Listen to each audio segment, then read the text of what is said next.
우리에게 주시는 하나님의 말씀은 신약성경 사도행전 16장 16절에서 32절까지 말씀입니다. 조금 긴 말씀인데요. 한 절씩 교독할 텐데 조금 빠르게 읽도록 하겠습니다. 자리에서 일어나셔서 한 절씩 교독하겠습니다. 제가 먼저 받들어 읽겠습니다. 우리가 기도하는 곳에 가다가 점치는 귀신 들린 여종 하나를 만나니 점으로 그 주인들에게 큰 이익을 주는 자라.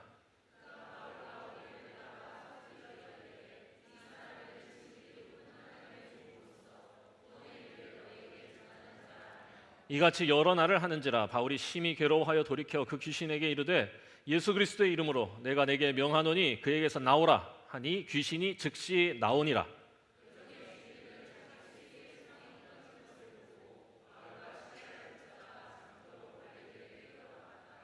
상관들 앞에 데리고 가서 말하되 이 사람들이 유대인인데 우리 성을 심히 요란하게 하여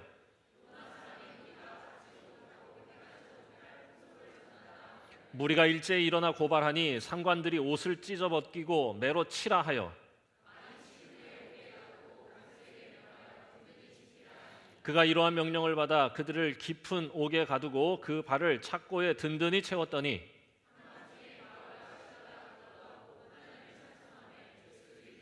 이에 갑자기 큰 지진이 나서 옥터가 움직이고 문이 곧 다 열리며 모든 사람의 매인 것이 다 벗어진지라. 아니 27절이 나와야 됩니다. 네.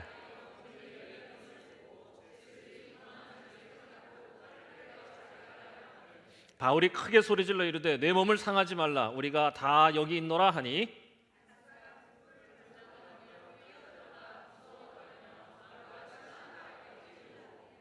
그들을 데리고 나가 이르되 선생들이여 내가 어떻게 하여야 구원을 받으리까 하거늘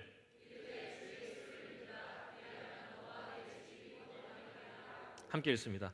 주의 말씀을 그 사람과 그 집에 있는 모든 사람에게 전하더라. 이는 살아계신 하나님의 말씀입니다. 아멘. 네. 잠언 성경은 지혜 성경입니다. 그러니까 하나님의 지혜를 솔로몬이 이렇게 기록한 것인데 그 잠언을 보면 조금 독특한 이 표현이 있습니다. 뭐냐면 지혜는 그냥 무언가 관념인 것 같고 정신인 것 같고 그런데 그 지혜를 의인화해서 표현하는 겁니다. 예를 들면 이런 구절들이 있습니다. 특히 이제 잠언 8장이 그렇게 되어 있는데 지혜가 부르는 겁니다. 사람들아 8장 4절 내가 너희를 부르며 내가 인자들에게 소리를 높이노라. 그러니까 이게 지혜가 부르는 거예요. 8장 12절은 아예 노골적으로 나 지혜는 지혜가 말을 하죠. 명철로 주소를 삼고 지식과 근신을 찾아 얻는다. 8장 17절 나를 사랑하던 자들이 나의 사랑을 입을 거고 나를 간절히 찾는 자가 나를 만날 것이다. 이게 지혜가 하는 말입니다. 그러니까 지혜를 의인화해서 표현하는 건데요. 이게 하나님께서 우리에게 주시는 그 지혜를 사람처럼 마치 이렇게 우리를 부르기도 하고 찾아가기도 하고 만나기도 하고 사귀기도 하는 그런 존재로 표현한 거예요. 그래서 제가 왜 이렇게 지혜를 하나님은 의인화하셔서 우리에게 알려주시는 걸까 곰곰이 생각해서 몇 가지 표현으로 한번 정리를 해봤습니다. 제가 지혜는 우리가 아는 것처럼 공부를 하거나 만들어내는 게 아닌 거예요. 그러니까 착각하면 안 된다는 겁니다. 지혜라는 거는 내가 만들어내는 게 아니라 만나는 것이라고 우리에게 알려주시려는 겁니다. 그러니까 학식이 많고 이러면은 지혜가 그렇지 않아요. 만나야 되는 거예요. 그 지혜를. 안 그러면 우린 지혜가 없어요. 그리고 지혜는 그냥 단지 무언가를 외우는 정보가 아니라 대화를 해야 하는 친구입니다. 실제로 무언가 정보를 많이 알고 있는 사람이 지혜롭진 않잖아요. 오히려 아는 척하고 그 참 보기 싫지 그런 사람들은. 그런데 대화하려고 하는 친구처럼 지혜를 대하는 자들은 뭔가 깊이 있고 여유 있고 배려가 있고 따뜻합니다. 그래서 지혜는요 잘 사귀지 않으면 어느 순간 나를 떠나는 존재입니다. 소유하는 게 아니라 오래도록 곁에 머물도록 사귀어야 하는 대상이 지혜다 라는 걸 하나님이 우리에게 알려주시는 것 같습니다. 실제로 삶의 어느 한순간 굉장히 지혜로웠다가도 나이가 들면서 금세 아주 세상에 속된 그 가치에 빠져가지고 이상해지는 사람이 얼마나 많은지 몰라요. 그러니까 그 지혜는, 하나님이 주시는 지혜, 그 따뜻하고 깊이 있고 넓고 깊은 그 지혜는 늘 내 곁에서 나와 친구가 되도록, 늘 곁에 머물도록 잘 사귀어야 돼요. 대화해야 돼요. 떠나지 않게. 저는 기도가 바로 이런 지혜를 구하고 만나고 대화하고 사귀는 시간이라고 저는 믿습니다. 그러니까 우리는 기도를 무언가 내가 바라는 바를 간절히 간구하고 소망하는 바를 주님께 말씀드리는 것을 자꾸 기도라고 정의를 해요. 아니에요. 그 정의를 우리가 깨뜨려야 합니다. 2024년에 신앙생활을 하는 젊은이들이라면 저는 그거를 정말 용기 있게 깨뜨리고 다시 개념을 세우세요. 기도는요, 지혜이신 하나님을 구하고 만나고 대화하고 사귀는 시간입니다. 그래서 지혜이신 그분이 우리에게 다가오시도록, 내 안에 머무시도록, 나를 다스리시도록. 그래서 기도는 본질적으로 말하는 게 아니라요, 듣는 겁니다. 하나님 앞에서 하나님과 함께 하나님께 듣는 거예요. 그래서 이걸 조금 더 생각해 보면 하나님 앞에서 진지하게 생각하는 겁니다. 저는 이렇게 기도해도 잘 못 나오고 새벽 기도도 잘 못하고 그래서 저는 기도를 잘 안 해요 라고 말씀하시는 분들이 계시겠지만, 그건 우리가 오랫동안 해왔던 전통적이고 꼭 지켜내야 할 신앙의 습관 같은 거죠. 그렇지만 그 시간을 갖는다고 해서 모든 사람들이 저는 기도를 잘하는 것이라고 말씀드리고 싶진 않다. 기도의 진짜 본질은요, 생각하는 겁니다. 하나님은 우리가 하나님이 주신 이성과 경험을 가지고 생각하는 자 되기를 원하세요. 생각 없이 폭력을 저지르다가 유태인들 600만 명을 죽이기도 했어요. 아이히만이라고 하는 사람의 죄는요, 생각하지 않고 명령에 복종한 것입니다. 정말로 하나님의 사람이라면 저는 하나님 앞에서 하나님과 함께 생각하는 사람, 그걸 기도라고 얘기하고 싶어요. 그 삶의 여백, 그 어떤 기다림의 순간을 통해서 지혜를 만나는 거죠. 하나님을 만나는 거. 생각을 열어주시고 생각을 채워주시는 은총. 그래서 오늘은 제가 여러분들하고 같이 그 성령의 사람 바울의 이야기들을 하나하나 지금 살펴가고 있지 않습니까? 사도행전에서. 그래서 성령의 사람 바울의 기도에 대한 말씀을 나누려고 그럽니다. 오늘 우리가 읽은 이 말씀은 바울의 이 선교 사역에서 굉장히 유명한 사건이죠. 바울과 실라가 감옥에 갇혔었던 사건인데요. 바로 저는 이 이야기에서 그들이 감옥에서 드렸던 기도 이야기를 함께 나누고 싶어요. 어떤 기도를 드린 거냐? 제가 지금 소개해드린 지혜를 구하는 기도를 드렸다. 자, 이야기 속으로 한번 들어가 보도록 하겠습니다. 자, 두아디라라고 하는 지역에 바울이 간 겁니다. 우리가 읽은 성경 구절이에요. 그 지역에서 전도하다가 지금 잡혀와가지고 엄청나게 두드려 맞고 감옥에 들어가서 밤이 돼서야 정신이 난 상황에서 펼쳐진 얘기입니다. 그런데 이 바울이 뭘 잘못해가지고 감옥에 들어간 게 아니야. 말씀을 보니까, 앞에 보니까 뭐라고 돼 있냐? 점치는 귀신 들린 여자를 해방시켜줬어. 그러니까 아마 노예였던 것 같아요. 여자 노예 같은데 귀신 들린 여자야. 그러니까 접신한 여자지, 용한 여자, 애기 동자. 그러니까 이제 그 애기 동자한테 이제 점을 치게 하는 주인이 있었던 건데, 이 여자 무당이죠. 무당이라고 그래도 되나? 뭐 그렇지요. 네. 그런 거예요. 이 여자 무당인데 그 여자 무당 소유주가 따로 있어. 근데 이 여자 무당을 만났는데 이 여자 무당이 용해 진짜. 그래서 바울을 보고는 하나님의 사람이다 그러고 깜짝 놀란 거야. 그래서 바울이 안타까이 여겨서 귀신을 쫓아줍니다. 그러니까 선한 일을 한 거예요. 그 여인을 해방시켜 준 거지, 귀신으로부터. 그랬는데 이 여자한테는 참 선한 일을 한 건데 문제는 뭐냐? 이 무당 주인이 있었잖아.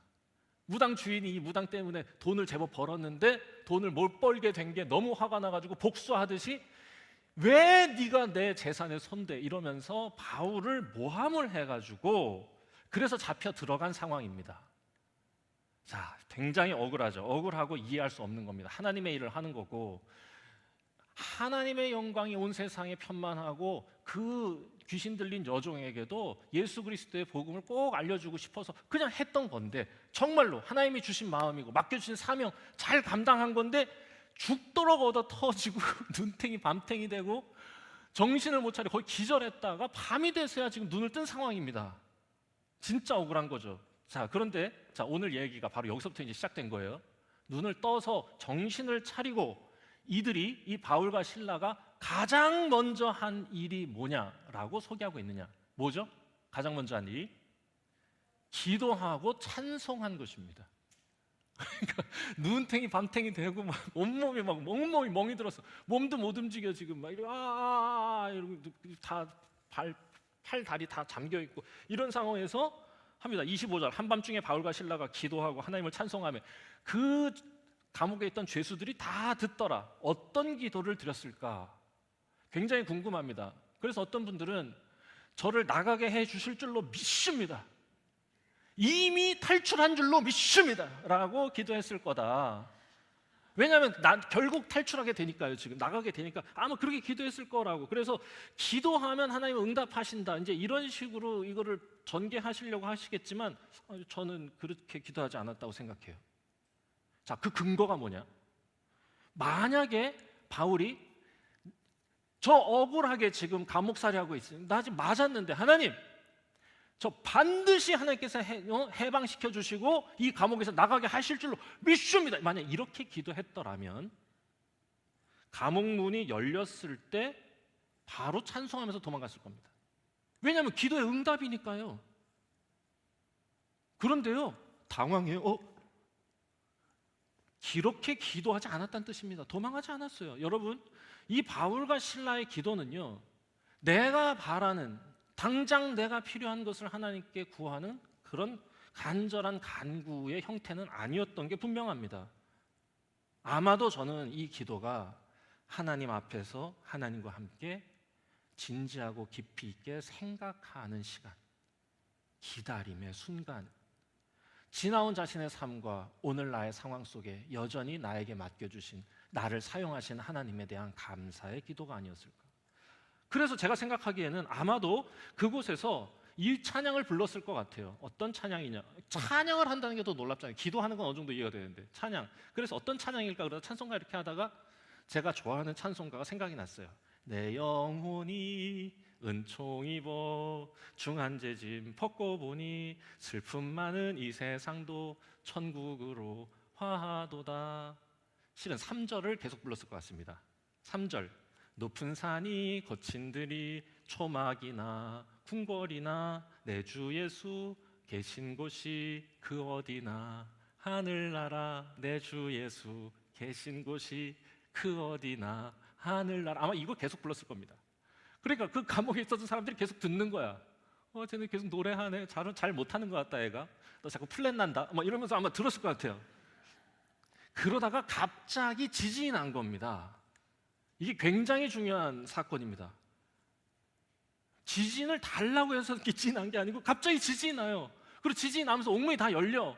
지금 옥문만 열린 게 아니고 창고가 다 풀려 막 이게. 깜짝 놀라 얼마나 놀랐을까요? 다 풀리니까. 그런데 바울과 실라도 놀랐는데 실은요 바울과 실라보다 더 놀란 사람이 있습니다. 누구냐? 간수입니다. 거기를 지키고 있는 밤에 지키는 간수가 완전 깜짝 놀라. 온 감옥문이 다 열렸어. 그러니까 죄인들이 다 도망갈 테니 나는 죽었다 생각하고 스스로 칼을 빼가지고 자결하려고 했습니다. 그때 바울이 소리칩니다. 하지마! 안 도망가! 하지마! 28절 바울이 크게 소리질러 이르되 내 몸을 상하지 말라. 우리가 다 여기 있다. 안 도망가! 하지마! 하지마! 여러분 보세요. 탈출이 목적이었으면요 자결하려고 했을 때 어떻게 했겠어요? 오케이 이거 아닙니까? 하나님 할렐루야! 이러면서 살리셨다 이러면서 이렇게 했을 텐데, 왜냐하면 간수가 유일한 탈출의 장애물이에요. 그런데 간수가 스스로 죽으려고 그러면 얼마나 감사한 일이에요. 만약에 탈출을 위해서 기도했더라면. 그런데 놀랍게도요, 그걸 안 해요. 만약에 탈출을 위해서 기도했다면 자결하는 걸 보면서 아마 하나님께 감사했을 거고, 빨리 도망 나가가지고 밖에 나가서 사람들에게 응답받는 기도의 비밀이라는 제목으로 간증 집회를 열었을 것입니다. 사람들 엄청 많이 막 몰려 지진을 부르는 기도 이런 거 감옥에서 탈출하는 법, 팔릴 만한 제목이죠.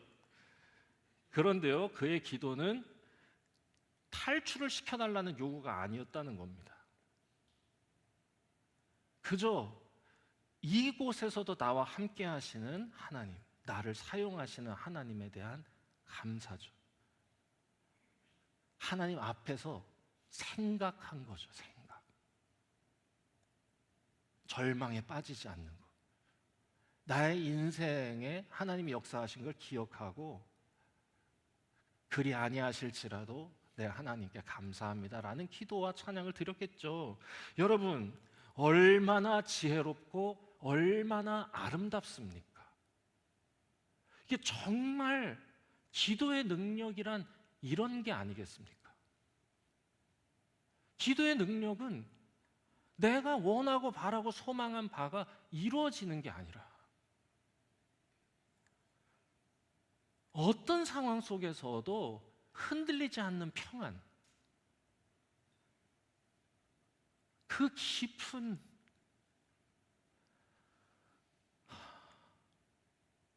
그 무언가, 이게 진짜 기도의 능력이고 내 주 예수 모시며 사는 자의 모습이죠. 5만 번 기도에 응답받은 비결보다 저는 이 지진의 순간에 흐트러짐 없이 하나님의 마음으로 간수를 살린 바울의 모습이 더 아름답다. 그리고 그런 기도를 드리다가 주님께 가고 싶다라는 생각이 듭니다. 여러분, 그렇다면 하나님은 왜 굳이 바울이 구하지도 않은 지진을 일으키신 걸까? 바울이 지진을 구한 게 아닌 게 분명하다니까요. 그런데 지진이 일어났어요. 그걸 왜 일으키신 걸까? 가만히 이 이야기를 들여다보면 그 이유가 보입니다. 간수를 구원하시기 위함입니다. 그리고 그 간수로 인하여 그 온 가족과 그 주변의 이웃들이 구원받게 하심입니다. 한 사람의 구원이죠. 바울의 고함 소리의 간수는 깜짝 놀랐을 겁니다. 충격을 받았을 거예요.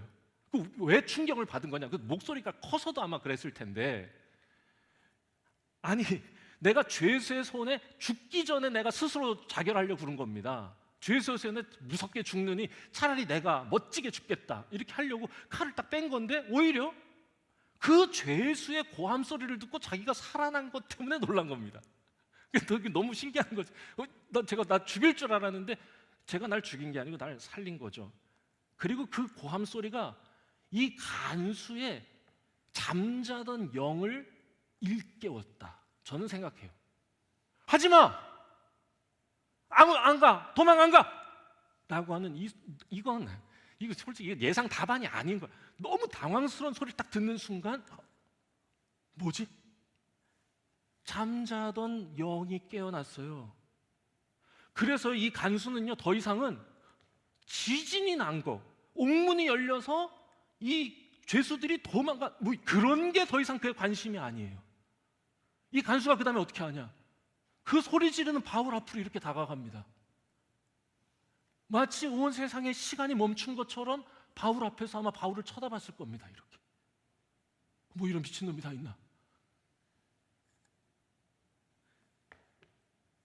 그리고는 전혀 다른 차원의 문제를 보게 되고 관심을 갖기 시작합니다. 자, 말씀을 보세요. 29절. 간수가 등불을 달라고 하여 뛰어 들어가 무서워 떨며 바울과 실라 앞에 엎드리고, 30절. 그들을 데리고 나가 이르되 선생들이여, 내가 어찌하여야 구원을 받으리이까 하거든. 전혀 다른 게 보이는 거죠. 그러니까 바울이 말합니다. 이르되 주 예수를 믿으라. 그리하면 너와 네 집이 구원을 받으리라.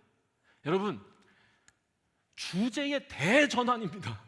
그냥 뭐 지진이 나고 막 도망 칼로 이러다가 갑자기 관점의 대전환이 일어나는 거예요. 이 짧은 이야기 속에서 현실적인 문제에서 갑자기 영적인 문제로 간수의 질문이 바뀌는 겁니다. 전혀 예상하지 못했던 주제의 전환이죠. 그리고 그날 밤 간수는 예수를 믿게 되었다. 이게 오늘 우리가 읽은 말씀이 전하는 바입니다. 여러분, 간수가 예수를 믿게 된 이유가 여러분 뭘까요? 바울의 설교, 바울은 정말 설교를 잘하는 사람이어가지고 저는 늘 기도하고 여러분들도 저를 위해서 그렇게 기도하셔야 된다고 말씀드렸죠. 하지만 바울의 그 멋진 설교를 들었기 때문에 지금 예수를 믿게 된 게 아닙니다. 설교를 듣기 전에 이미 믿은 거예요. 그냥 믿기로 작정하고 바울에게 설교해 달라고 부탁합니다. 여러분, 간수가 예수를 믿게 된 이유는 바로 이 간수가 그 지진의 순간에 옥문이 열리고 그 막 절대절명의 순간에 너무도 평안하고 낯설게 보이는 바울과 실라를 보았기 때문입니다. 그 바울과 실라를 본 거예요. 아니, 정확히 말하면 바울과 실라 안에 계신 하나님을 보았다.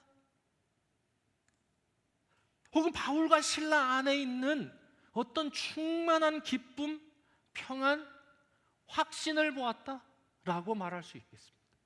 그게 보인 겁니다. 그래서 막 달려가서 등불을 들고 그 앞에서 이렇게 쳐다봤겠죠. 그 그윽한 깊은 눈빛을 한참 동안 들여다봤겠죠. 바울의 진심을 본 것입니다. 오늘 여러분과 같이 나누고 싶은 건 어떻게 하면 지진을 부를 수 있을까? 어떻게 하면 나는 나의 삶의 감옥 같은 현실에서 해방될 수 있을까? 기도의 비법을 여러분과 나누려 하는 게 아닙니다. 이 이야기에서 정말로 하나님이 우리에게 전해주시고자 하는 메시지, 바울의 이야기를 통해 정말로 사람들이 성도들에게서 보려고 하는 것, 가장 신비로운 아름다움은 무엇인지, 진심이죠.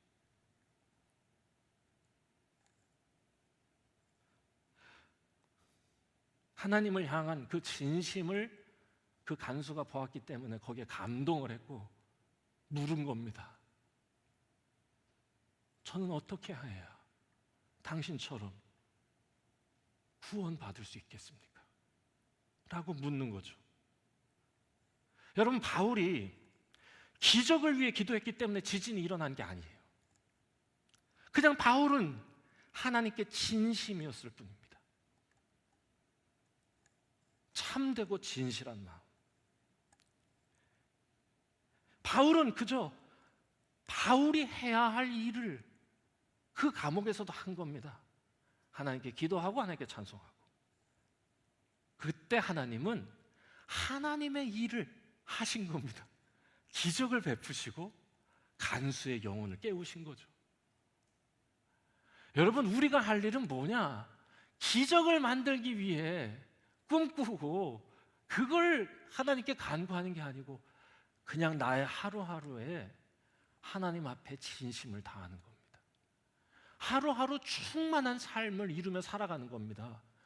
그러면 하나님은 우리의 삶에서 하나님의 일을 이루셔서 기적을 만나게도 하시고 우리를 사용하셔서 세상이 구원받는 도구로 쓰실 수도 있겠다. 여러분, 그렇다면 기도와 기적은 아무 상관이 없을까? 아니, 저는 그렇게도 말할 수는 없겠다 생각해요. 왜냐하면 바울이 기도했기에 하나님은 기적을 주신 것입니다. 하지만 바울이 뭔 얘기인지는 아시죠? 바울의 기도가 없었다면, 바울의 그 진심이 없었다면, 아니, 바울의 그 진심을 보고 하나님은 얼마나 기쁘셨을까요?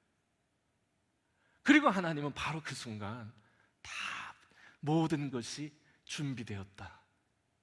그래, 흔들어 보자. 4.5. 4.5 정도로는 안 열릴까? 7은 또 7은 위험해요. 7은 무고한 사람들이 죽을 수 있어요. 그 정도 아니까 5.5 이렇게. 바울의 요구를 듣고 수행하신 건 아니고 바울의 진심을 보시고 기적을 베푸셨다. 그래서 오늘 메시지는 진심 성도가 되기를 바라는 겁니다. 우리 중앙교회 모든 성도들이 하나님께 진심이기를 바랍니다.